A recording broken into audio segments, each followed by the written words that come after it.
Selamat datang pemirsa, kembali lagi bersama Kasih Fakta.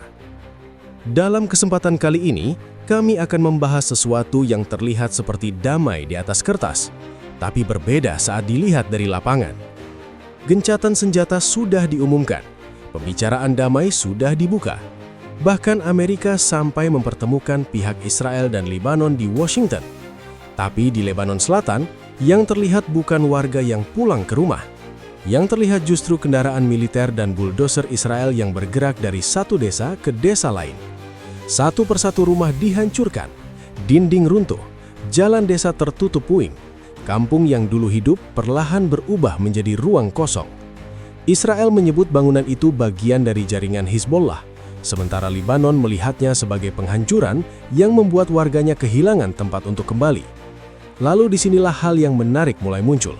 Jika ini benar-benar gencatan, kenapa wilayah perbatasan justru terlihat semakin dikosongkan? Jika ini langkah menuju damai, kenapa yang hilang justru rumah warga? Dan jika ini hanya operasi keamanan, kenapa dampaknya bisa mengubah peta kehidupan di sana? Apakah ini sekadar pembersihan ancaman, atau sebenarnya ada strategi yang lebih dalam? Strategi yang tidak diumumkan, tapi perlahan mengubah situasi di lapangan. Tapi sebelum lanjut, jangan lupa klik like dan subscribe supaya kamu nggak ketinggalan fakta-fakta menarik lainnya.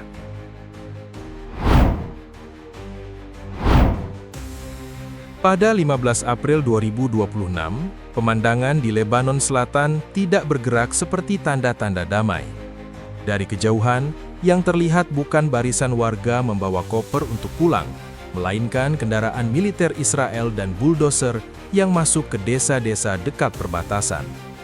Di wilayah Beit Liv, laporan AP menggambarkan rumah-rumah warga berdiri dalam keadaan hancur. Sebagian tinggal dinding, sebagian lain berubah menjadi tumpukan beton. Jalan desa tertutup puing. Halaman yang dulu menjadi ruang hidup keluarga berubah menjadi jalur operasi militer. Di hari yang sama, gambar dari lapangan memperlihatkan satu hal penting. Gencatan belum tentu berarti wilayah kembali normal. Ketika meja diplomasi mulai disiapkan, alat berat masih bekerja di tanah yang diperebutkan. Israel menyatakan bangunan yang dihancurkan bukan sekadar rumah biasa. Mereka menuduh bangunan itu pernah dipakai Hizbollah sebagai bagian dari jaringan militer dekat perbatasan. Dalam pandangan Israel, setiap struktur yang masih berdiri di titik sensitif bisa menjadi tempat mengintai, berlindung, atau menyiapkan serangan berikutnya. Namun bagi warga Lebanon Selatan, maknanya jauh lebih menyakitkan. Bangunan yang diratakan itu bukan hanya titik pada peta perang. Di sana ada ruang tamu, kamar anak, dapur, pintu, dan halaman yang menyimpan kehidupan sebelum perang memaksa penduduk mengungsi. Ketika rumah-rumah itu hilang, jalan pulang ikut memudar. Gencatan yang seharusnya membuka harapan berubah menjadi rasa cemas tentang apa yang masih tersisa. Pada 16 April 2026, gencatan antara Israel dan Lebanon mulai berlaku. Secara resmi, tanggal itu menjadi penanda bahwa kedua pihak mulai memasuki fase penurunan ketegangan. Tetapi di desa perbatasan, suara politik dari luar negeri tidak langsung mengubah keadaan. Di lapangan, warga melihat wilayah mereka masih berada dalam bayang-bayang operasi Israel. Rasa aman belum datang bersama pengumuman resmi. Yang lebih dulu terlihat justru bekas ledakan, rumah retak, dan desa yang makin kosong. Lalu pada 23 April 2026, perhatian dunia kembali mengarah ke Washington. Amerika mempertemukan pihak Israel dan Lebanon di Gedung Putih. Dari ruang diplomasi itu, diumumkan bahwa gencatan diperpanjang selama 3 minggu. Donald Trump bahkan membuka peluang pembicaraan lanjutan dengan pemimpin Israel dan Lebanon. Di atas kertas, ini terdengar seperti langkah maju. Ada jeda, ada perundingan, ada bahasa politik yang memberi kesan bahwa perang sedang diarahkan menuju kendali. Tetapi bagi penduduk Lebanon Selatan, ukuran damai bukan hanya tanda tangan dan pernyataan resmi. Damai diukur dari apakah jalan menuju desa masih bisa dilewati. Damai diukur dari apakah rumah masih berdiri ketika mereka kembali. Damai diukur dari apakah anak-anak bisa masuk lagi ke kampung tanpa melihat bulldozer dan kendaraan lapis baja. Reuters melaporkan, Israel masih mempertahankan pasukan di zona penyangga yang mereka bentuk di Lebanon Selatan, sekitar 5-10 km dari perbatasan. Angka ini penting, karena jarak semacam itu bukan sekadar garis kosong. Di wilayah sekecil dan sepadat perbatasan Lebanon, beberapa kilometer bisa menentukan siapa yang bisa mengawasi, siapa yang bisa bergerak, dan siapa yang akhirnya kehilangan ruang hidup. Bagi warga setempat, perang belum terasa berhenti, karena tanda-tandanya masih berdiri di depan mata mereka setiap hari.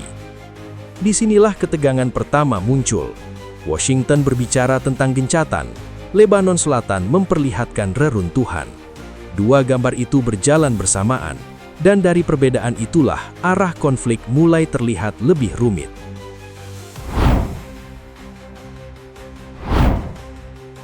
Dari sudut pandang Israel, penghancuran rumah di Lebanon Selatan tidak ditempatkan sebagai tindakan sembarangan.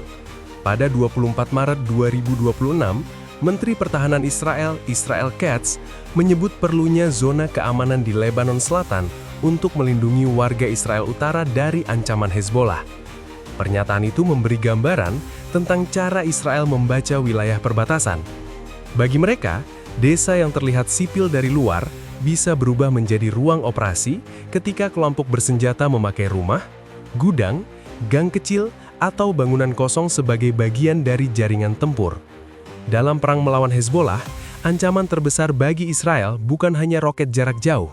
Ancaman paling dekat justru datang dari posisi tersembunyi di dekat garis perbatasan. Dari bangunan bertingkat, seseorang bisa mengawasi pergerakan pasukan. Dari rumah kosong, senjata anti-tank bisa disiapkan. Dari jalan kecil, unit bersenjata bisa bergerak tanpa langsung terlihat. Karena itulah, Israel menilai struktur tertentu di desa perbatasan sebagai bagian dari infrastruktur militer, bukan sekedar bangunan warga. Namun, pada 16 Maret 2026, ketika operasi Israel di Lebanon Selatan makin meluas, laporan Le Monde menggambarkan pola penghancuran yang mulai terlihat sistematis. Desa-desa yang sebelumnya menjadi tempat tinggal warga terkena dampak langsung. Disinilah perbedaan cara pandang menjadi tajam. Israel berbicara tentang keamanan, Lebanon berbicara tentang rumah yang hilang. Israel melihat potensi ancaman, warga melihat alamat yang tidak lagi bisa dituju. Masalah ini menjadi rumit karena Hezbollah memang dikenal beroperasi dekat permukiman sipil di Lebanon Selatan. Tetapi, kenyataan itu tidak otomatis membuat setiap rumah menjadi target militer yang mudah dibenarkan. Dalam pandangan Lebanon, ketika satu lingkungan dihancurkan luas, efeknya tidak hanya mengurangi ruang gerak Hezbollah, tetapi juga menghancurkan masa depan warga biasa. Mereka yang mengungsi tidak cukup hanya menunggu perintah aman. Mereka membutuhkan jalan, air, listrik, klinik, dan rumah yang masih bisa ditempati. Pada 18 Maret 2026, pejabat lokal di beberapa desa perbatasan juga mulai memperingatkan bahwa kerusakan fisik bisa berubah menjadi pengungsian panjang. Tanpa tempat tinggal yang layak, keluarga tidak hanya kehilangan atap, tetapi juga kehilangan alasan praktis untuk kembali. Di medan seperti ini, kemenangan tidak selalu terlihat dari wilayah yang diduduki, melainkan dari wilayah yang dibuat tidak bisa dihuni dalam waktu dekat oleh penduduk aslinya di kampung sendiri lagi. Pada titik ini, penghancuran bangunan berubah menjadi persoalan strategis. Jika sebuah desa rusak berat, warga membutuhkan waktu lama untuk kembali. Jika proses rekonstruksi tertunda, wilayah itu tidak akan tetap kosong. Jika wilayah kosong berlangsung berbulan-bulan, maka kehadiran sipil perlahan digantikan oleh logika militer. Inilah yang membuat operasi tersebut lebih besar dari sekedar membongkar pos Hezbollah. Dampaknya bisa mengubah fungsi seluruh kawasan perbatasan. Bagi Israel, ruang kosong berarti perlindungan tambahan. Semakin jauh Hezbollah dari pagar perbatasan, semakin kecil resiko serangan mendadak ke permukiman Israel Utara. Tetapi bagi Lebanon, ruang kosong berarti kehilangan kendali sosial atas wilayah sendiri. Ketika warga tidak bisa pulang, negara terlihat lemah di hadapan rakyatnya. Ketika desa dibiarkan rusak, Hezbollah bisa memakai kemarahan publik sebagai bahan politik, sambil menuduh Israel tetap menjalankan perang dalam bentuk lain. Maka, inti persoalannya bukan hanya apakah sebuah rumah pernah dipakai Hezbollah. Yang lebih menentukan adalah siapa yang akhirnya menguasai ruang setelah rumah itu dihancurkan. Di perbatasan Lebanon, bangunan yang runtuh bisa menjadi alat untuk memotong jalur militer lawan, sekaligus menjadi simbol bahwa kehidupan sipil belum diberi kesempatan kembali.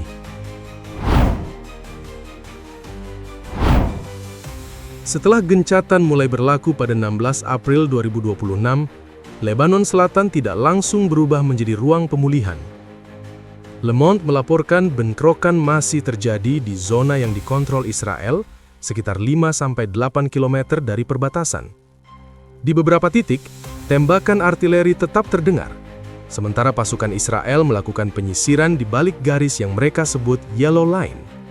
Istilah ini penting, karena menunjukkan adanya batas kerja militer yang terbentuk di lapangan, meski status politiknya tidak selalu diumumkan secara terbuka.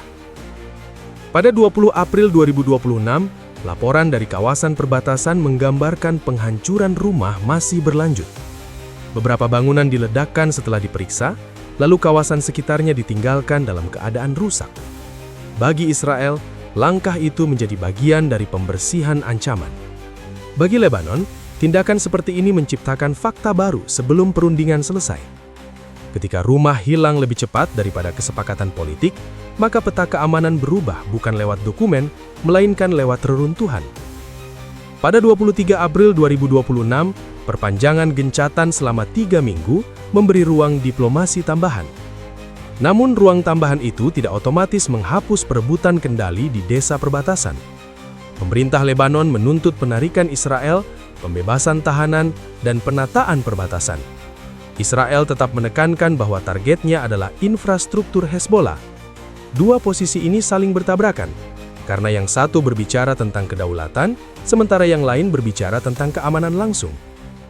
Pada 24 April 2026, Reuters melaporkan seorang anggota parlemen Hezbollah menyebut gencatan itu tidak bermakna selama serangan, penembakan, pembunuhan, dan penghancuran masih terjadi. Pernyataan ini memberi Hezbollah bahan politik yang kuat. Mereka bisa menunjukkan kepada pendukungnya bahwa Israel belum benar-benar berhenti. Tetapi bagi Israel, tekanan seperti itu justru menjadi alasan untuk mempertahankan posisi, karena setiap kekosongan keamanan dianggap bisa dimanfaatkan Hezbollah untuk kembali mendekat. Disinilah Lebanon Selatan menjadi medan yang lebih halus daripada sekedar baku tembak. Yang diperebutkan adalah ruang hidup, jalur kembali warga, dan jarak operasional antara dua musuh lama.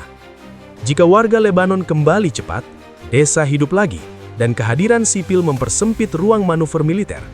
Jika warga tertahan di pengungsian, kawasan itu lebih mudah dipantau, lebih mudah dikosongkan, dan lebih mudah dijadikan penyangga.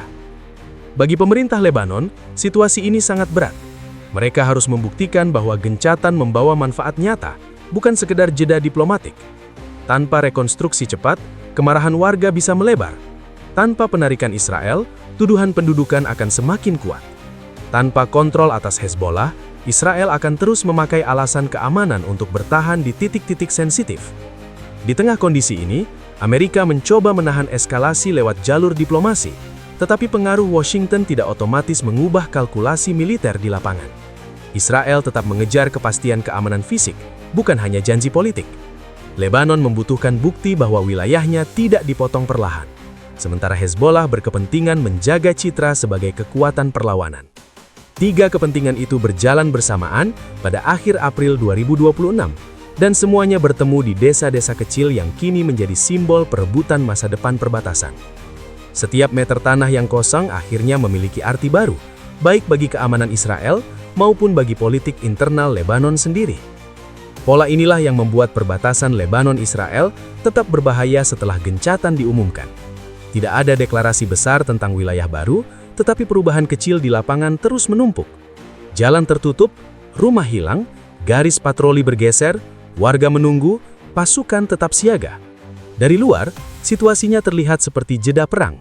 Dari dekat, yang terbentuk adalah sabuk kosong yang membuat perdamaian tampak rapuh sejak hari pertama. Di Lebanon Selatan, yang tersisa bukan hanya jejak konflik, tetapi perubahan yang berjalan perlahan tanpa banyak sorotan. Desa yang dulu ramai kini sunyi, rumah yang dulu berdiri kini hilang. Dan di antara reruntuhan itu, garis perbatasan tidak lagi sekadar batas negara, melainkan ruang yang terus berubah maknanya setiap hari.